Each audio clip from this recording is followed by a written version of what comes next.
welcome back to the podcast. This is season 3, episode 8, and I'm your host, Gaby V. The Clever Hybrids podcast is for bilingual professionals all over the world to help us learn from their tips, tricks, and struggles.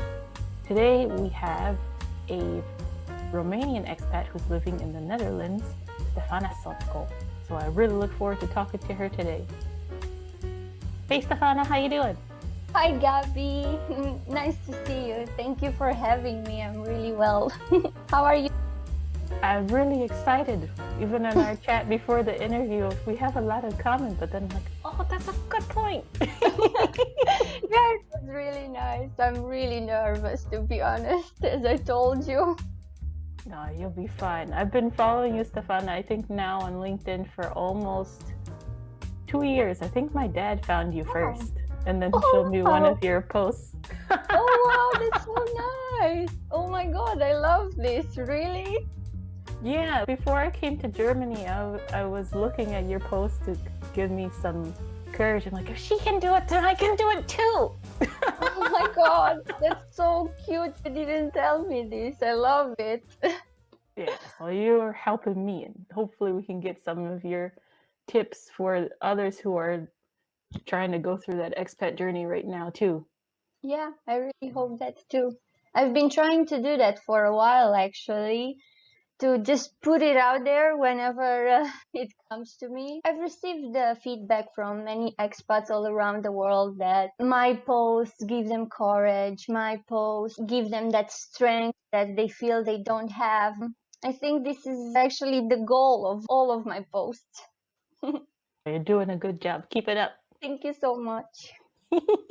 I want to ask you, Stefana, what made you decide to move from Cluj, Romania to Breda, Netherlands? What was the idea behind that? It's a really funny story because it's not necessarily my story. I didn't want to move. I didn't want to leave Romania. It has never crossed my mind that I will leave my home country, my family, my friends. But there's this urge in humans to grow, to go beyond the limits. Both me and my partner felt that for quite a while. He expressed this need for growth and for going beyond our own limitations. When the occasion arose and we were given the opportunity to come here, he said yes. After a while, I said yes as well, and my new life started. So that happened 3 years ago already. So it took some convincing for you to go. What did he have to say to you? Basically, he came here and I continued to stay in Romania for 1 more month. Then he said, just give it a try. You have to get out of your comfort zone in order to explore new potential. One thing that I really hate is wasted potential. So I said, okay, let's see what else I can do with my life. All right, you're doing a good job so far. 3 years, and it just keep on rising. Yes. Hopefully, yes. Yeah, you're doing great. But most people think of, okay, I moved. This is the end of the stress, but it's more of a commencement. It's the end, but it's also the beginning of a whole lot of adventuring and craziness. New level of stress. Mm-hmm. One type of stress I haven't experienced back home. Yeah, it's very different. So what was your hardest struggle maybe during your first year, besides the language, of course? When I first arrived here, Gaby, I was so anxious and afraid of everything that I didn't even go to the supermarket by my own. I was always waiting for my partner to go together because I just felt so small. I don't know. I just felt that I was taken from my comfort zone and put like this in another level of this really sick game that I wasn't understanding. Back in Romania, I had 2 jobs. I had an amazing career and I came here with no job. So during 5 months, I was actually looking for a job daily, applying to tons and tons of jobs, marketing related jobs. course, because I knew my potential, I knew what I'm good at. But then after I kept getting the no's, the daily no's, I called them, I started to apply to everything just to have a purpose during the day, to feel that I'm not wasting time and I'm not wasting my abilities. And one day, I still remember, I will never forget that day. The previous day, I applied to a job that it felt like it was made for me and for my knowledge. When they sent me their email that they really like my background, my experience, my portfolio, etc., but because I do not speak the language, they cannot move on with the application, I just fell down. We were on the street, we were having coffee to go, just fell and started crying because I lost all hope. But then I didn't give up. So I looked everywhere. I was looking for opportunities everywhere. I started changing strategies and I met some amazing people. After a while, I found a job that had me for 1 year and 9 months. It was uplifting experience. I learned a lot. Now I'm already at my second job in the Netherlands. I can tell you and everyone who's living as an expat, the second job is easier to land than the first one. The first one is the most difficult. Yeah, so that was it. Yeah, it was really difficult. I know for a fact that my story is not unique. All expats are going through this in a way or another, and that's what motivated me to write about this experience. Yay, you didn't give up. Awesome. Oh, yeah. And that really goes with a quote that you had on your LinkedIn profile. It wasn't even from a famous person. It was from you. I was like, oh, that makes a lot of sense. You said the paths are not always covered in fresh grass. Sometimes it feels like I need to walk barefoot on stones. Even so, stopping was never a choice. Yeah. So, yeah, and I have goosebumps, even though I know I said that. But it's a motto that I'm following because I think one of the hardest things in life is to lose yourself, to have no idea who you are anymore, and be a chameleon. When you live in a different country, in a foreign country, you have to be a little bit of a chameleon. You have to understand the culture. You have to empathize with the people in that country. But most of all, and that's something I didn't do, you have to be patient with yourself. Out of self-love come so many great things, but it's a hard process. yeah, I'm still going through that too. You have this feeling of, I don't fit in here, but you're like, I don't fit in here. That's great. You can teach them a thing or two about where you are from. Yeah, definitely. And you just have to open your heart more, but also don't be afraid to be yourself.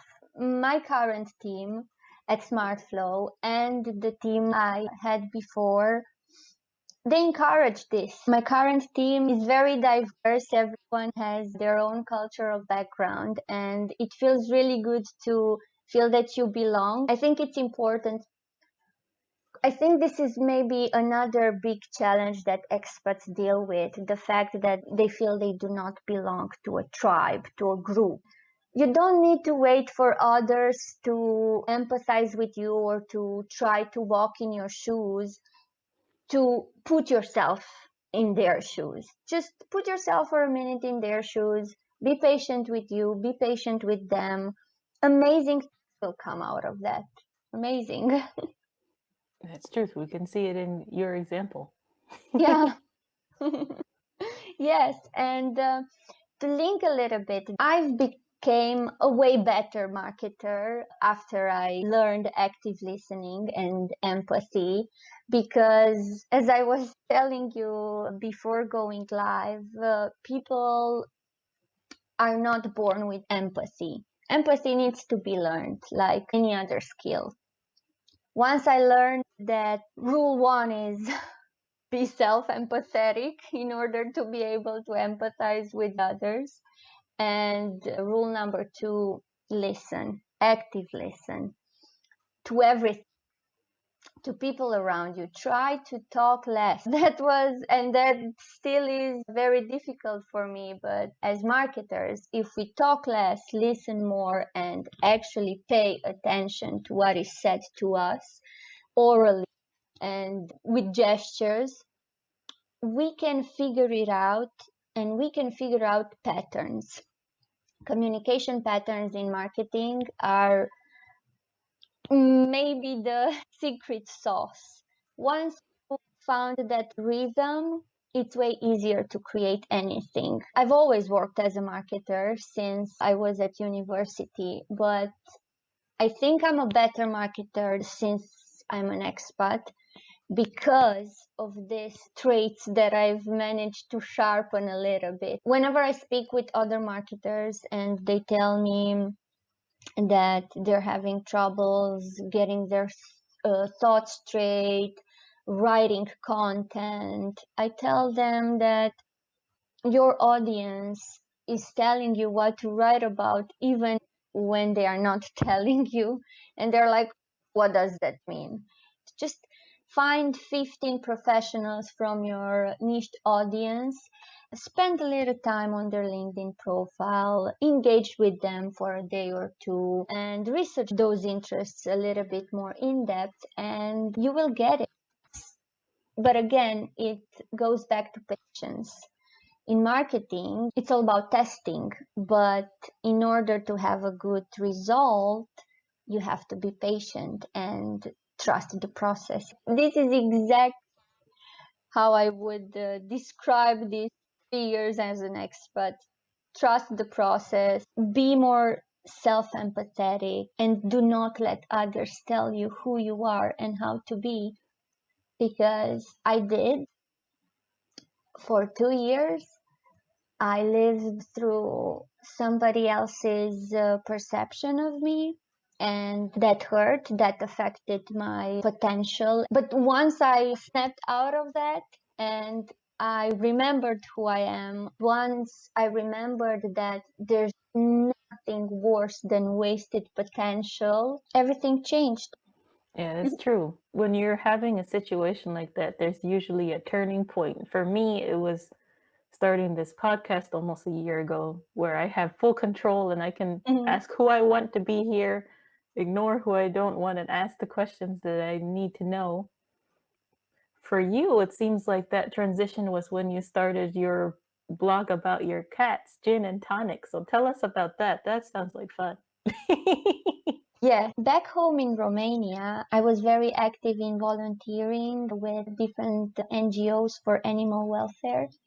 In Romania, I mostly worked as a content creator. So I wrote a lot. I was a storyteller. I was a ghostwriter. My whole career was around writing. But when I came in the Netherlands, because English is not my first language and I didn't practice as much writing in English, I somehow lost this. Then there were challenges after challenges, and I lost the writer in me. I just lost it, and it didn't feel right. But at the same time, I was so deep in that darkness that I allowed to be in my life, I couldn't get out at all. So last year, when the pandemic started, I was quite alone all the time. And 1 month prior to the pandemic, I adopted gin and tonic. I did a lot of behavior analyzing and I started understanding their personality. It was very much like analyzing those LinkedIn profiles I was telling you about. And I said, okay, let's try to write something, a story, a short story. I wrote it. but it was me who was telling the story, and it just felt no, something is not right. So I waited for a day, and next day I was like, let's try again. And then I started writing. So each story is either narrated by Jean or by Tonic. And I did it again and again every day, because practice and consistency are, again, two very strong pillars in marketing, storytelling, writing in general. It started to gain track, and people were reading. At one point, I reached 800 readers on a story without any ads or anything, just keywords and a lot of Instagram and Facebook. It saved me because it showed me that the writer was always there. I just muted her, and I muted her for the wrong reasons. I muted her because other people told me I am not good enough, and I allowed that to control me.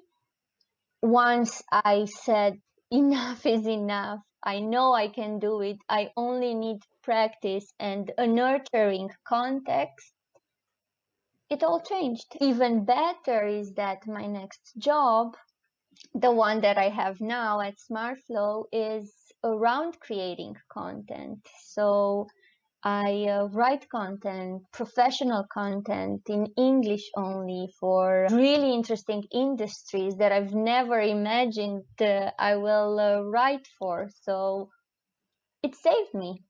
They saved me. That's amazing. You knew exactly what you were looking for. You took your life Absolutely. back. Exactly. It was 5 stories, and I knew that I would never ever allow the writer in me and the creator in me to go away. I think this is something that many expats deal with. That's why I try to be so empathetic with them. That's why I always try to reply and be there, because it was so difficult for me. It was one of the most challenging parts of my life to lose myself like that. Something that I was known for in my country, something that I was wanted for in my country, and something that I really liked telling people I do, taken away from me like this. And not necessarily taken away, but I allowed it to go away. I allowed it to slip away like that.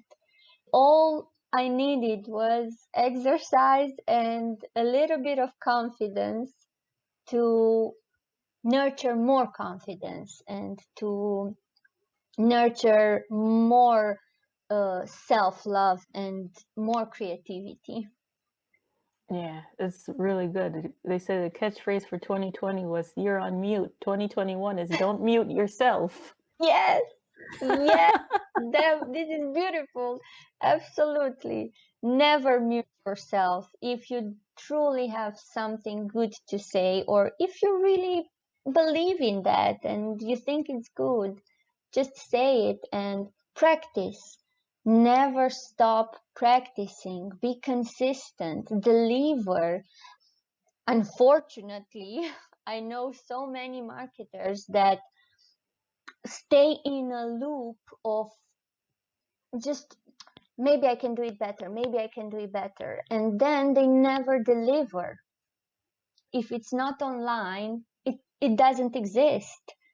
Even if you tell me that you created so many things, if I don't see them, if people are not being impacted by them, they do not exist. Create and deliver. Yeah, Stevie Wonder, signed, sealed, and delivered. Don't forget the delivery part. That's so cute. Yes. Yeah, something like that.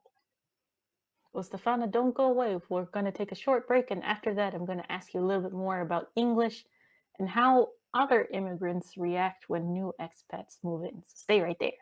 Yep. Most of our audience are expats, and I know for me, the most frustrating thing was moving my finances to a whole different country. Even though I still have bills back home, it was so hard to get money from euro to dollars and back again. But Wise fixes that problem. They allow you to have a multi currency account so you can get paid in your currency, whether that's euros or over 100 other different currencies, and pay for things either with your debit card or bank account information for particular countries. This is really helpful because most banks and Western Union have fees that are huge. So you're just trying to pay one little bill or send some money home, and a big portion of that goes to fees to the bank. Why should you do that? Try Wise and see if you can fix that problem. The link is down here below, and we'll also put it in the show notes for the audio listeners. But go ahead and try out Wise as a resource recommended by Clever Hybrids. Now back to Stefana and her English journey. So, English journey, ooh. Yeah, it sounds fancier than it is. But you mentioned before you moved to the Netherlands that you already knew English, but you didn't practice it as much. What would you say was your level? When did you learn it in Romania? And then how have you grown since then? So I've been speaking and practicing English since I was at kindergarten, and through school, high school, I studied English at university. I didn't have any problems with it, but as many experts could probably confirm, I didn't use it on a daily basis because there was no context for that. The only times we were using English was at university, of course, during courses, and if there were some students that came from another country, or we met some internationals when we went out. But when I moved here, everything switched to English. I know for a fact that probably every expat experiences this. In your mind, the words are so well structured and the sentence just feels perfect. But when you want to say it out loud, it comes completely different. That happened to me a lot. I see here that Alberto is asking, what do you recommend to speak fluently? So what helped me was to read everything in English. So all the books that I've ordered were in English. And I read at least one book per week to make sure that I get the vocabulary and I know more and more words. The second thing I did was I watched TED Talks, and I actually still watch at least one per day. I try to listen TED Talks from people that are from different parts of the world, to listen to their accent and to get used to their accent as well, so I can understand different accents, so I can be more comfortable with my own accent. Also, back in the days, I used to just read stories out loud in English so I can hear myself, and I recorded as I was telling the stories. The fourth thing, and maybe the most difficult, is to go out there and use it without fear and without shame that you might say some words wrong. Because the truth is, probably we will never speak it 100% accurately. But the more we speak it and the more we have courage to put ourselves out there with everything, speaking a new language, writing, creating great campaigns, the better we will become. Practice is the mother of everything. I did go to many internations, parties and network events as I was speaking in English, being comfortable with one another's error, tiny mistakes, or that thing, how do you say it? It just felt a little bit more natural, and I started feeling more comfortable. Then I realized I am using another language that is not mine to communicate. And that was amazing because I did something that not so many people do through their lives. When I realized how amazing is that I do this and I get to speak with people all around the world, it just felt like a gift and not as a burden anymore. That's the story. Well, that's a great point. Thank you for the question, Alberto. That was a good one.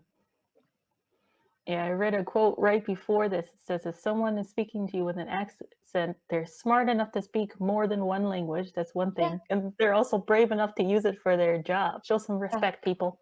Exactly. And I was told many times, your professional English is not good enough. And it hurt. And I cried. I actually went home and cried a lot. And I felt that I will never be able to grow as a professional. But again, it was their perception of me.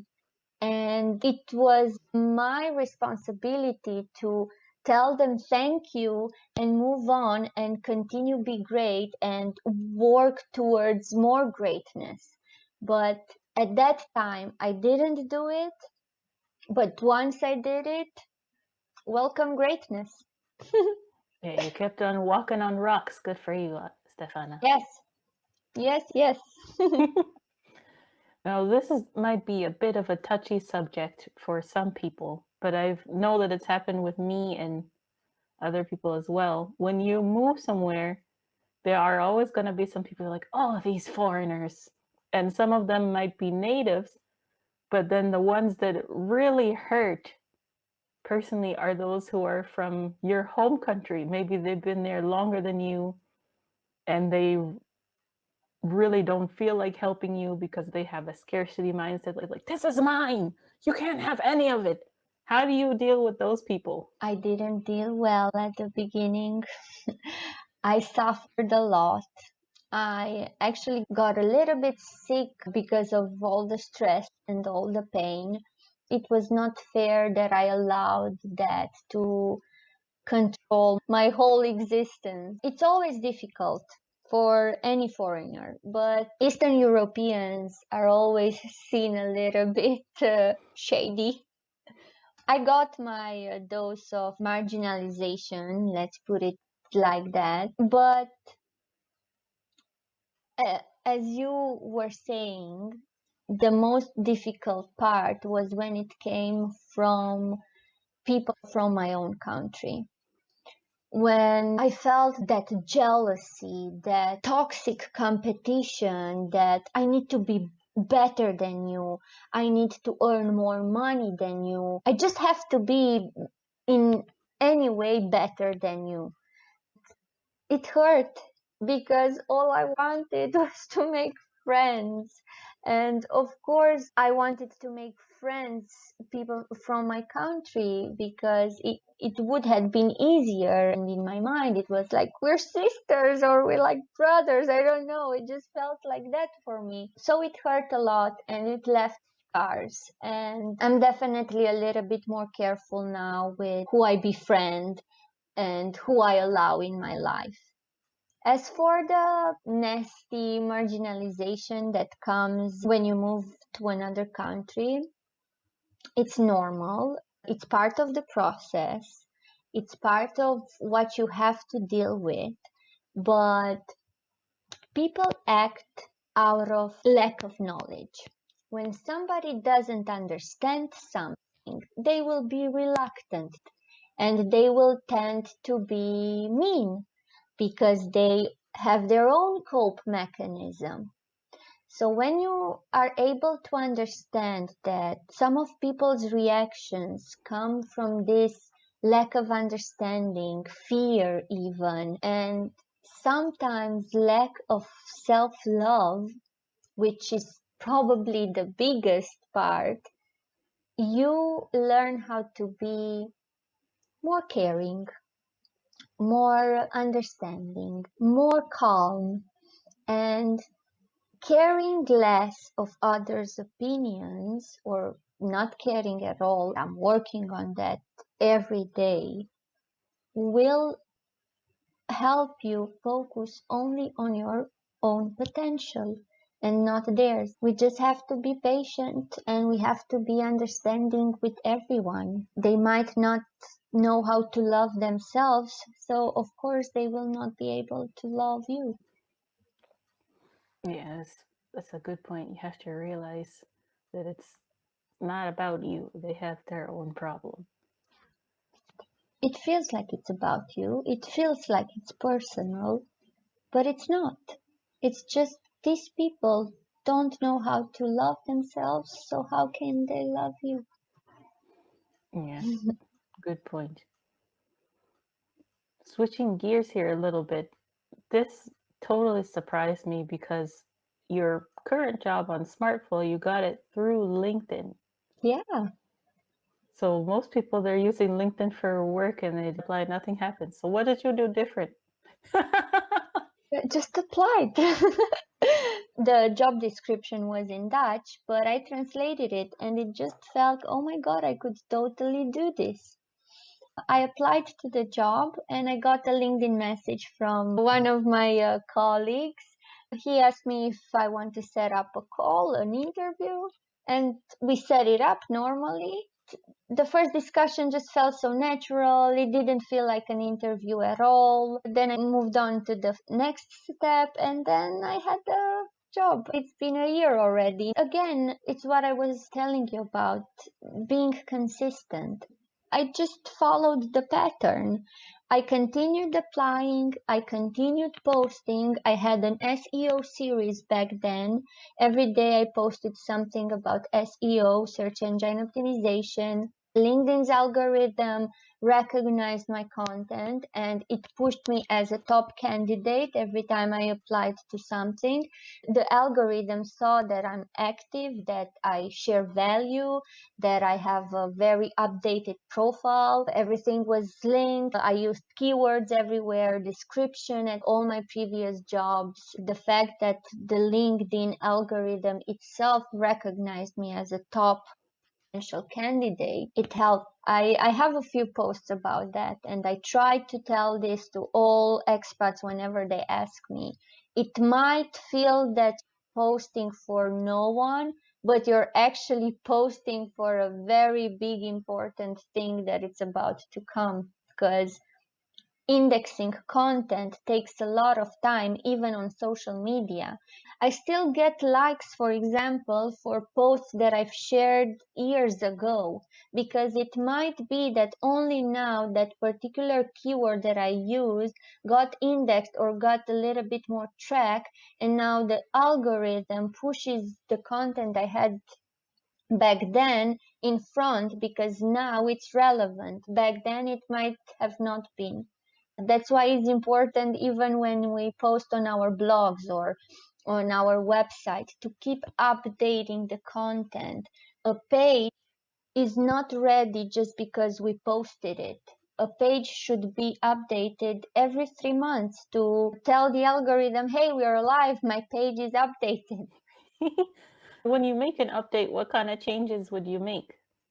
So first of all, you should edit the first paragraph of the blog post. Try to see if there are any changes in the way your keyword is now relevant. Because maybe 6 months ago you used the keyword cat, for example, but now the main keyword should be ginger, because most of the people search for ginger cats now and not only for cats. So adjust this kind of things. Definitely you need to adjust, edit a little bit your headings, H1, H2, H3. Those are very important. When you do these SEO changes, adjust those. Move the hyperlinks. If your hyperlink is in the middle of the content, move it at the beginning of the content. Make sure that the hyperlink still works.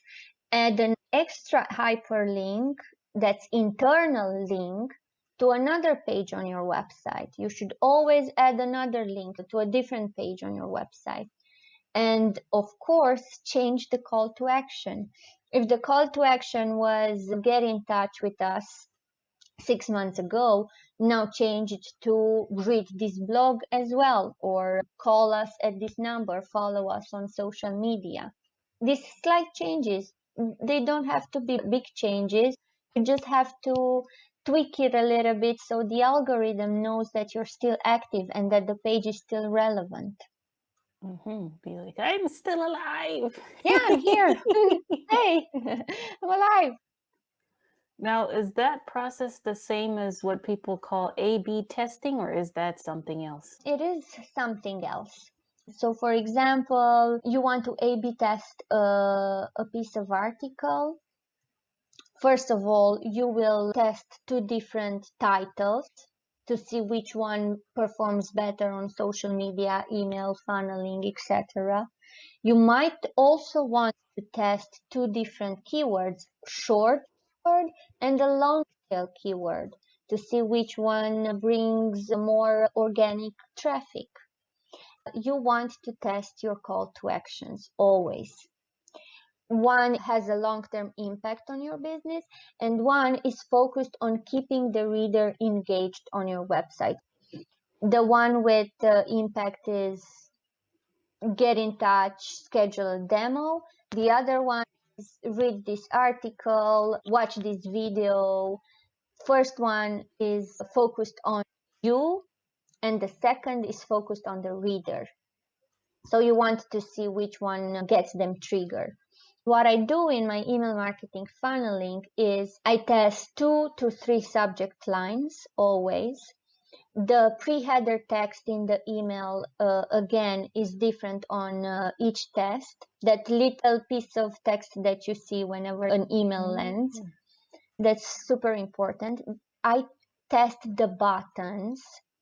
In one of the emails, the button has a color. In one of the emails has another color.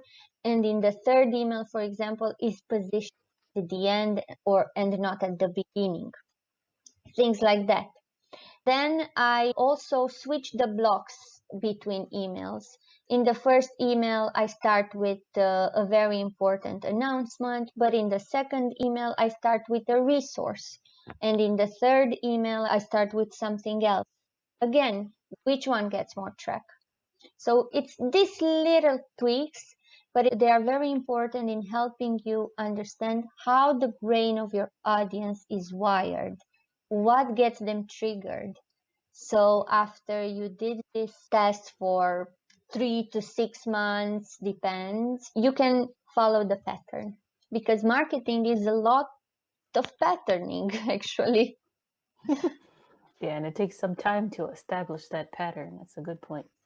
Yeah, it takes some time. And a struggle that many marketers deal with it is that they might have colleagues or management that does not understand marketing, or they are being put in a box, they are being told what to do, and marketers do not like being told what to do. That's why God gave us these creative heads to use it.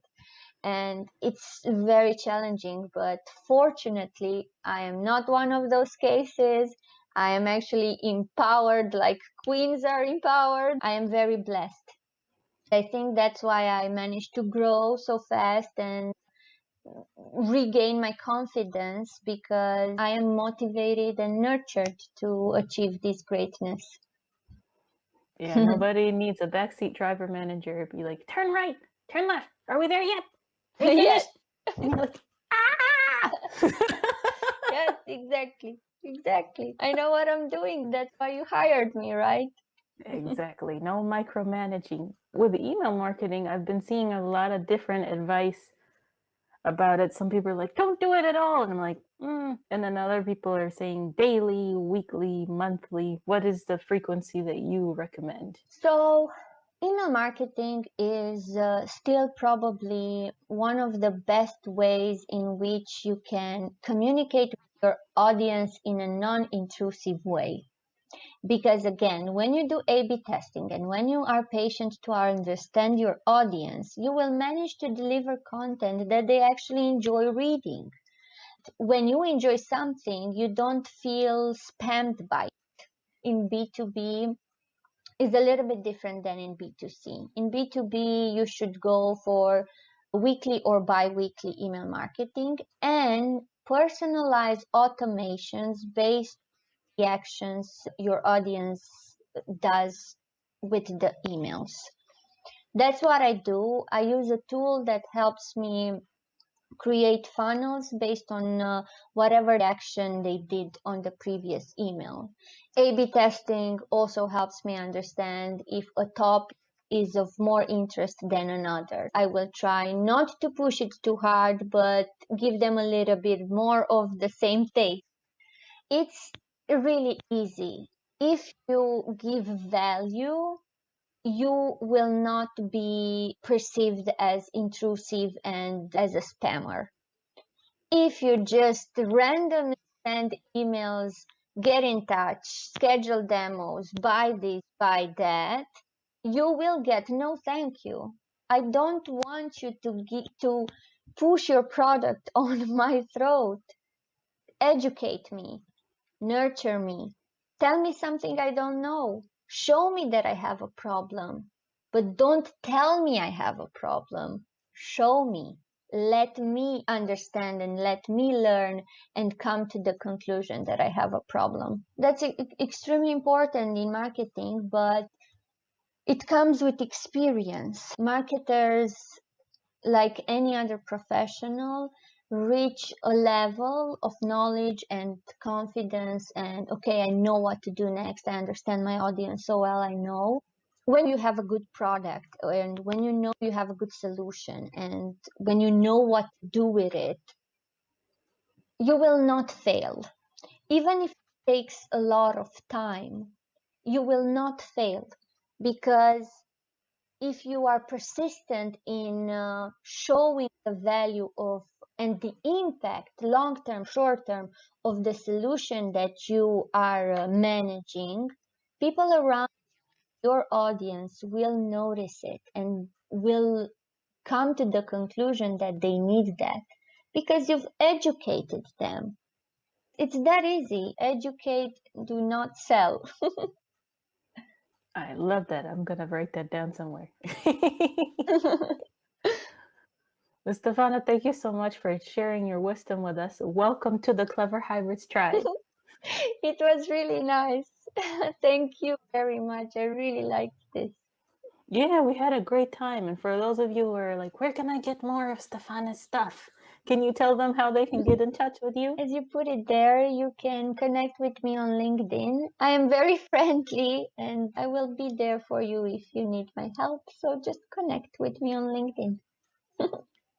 Yeah, Stefana has been very helpful for other expats who are looking for work to share their posts or CVs with her network. So I'm sure that's helped a lot of people.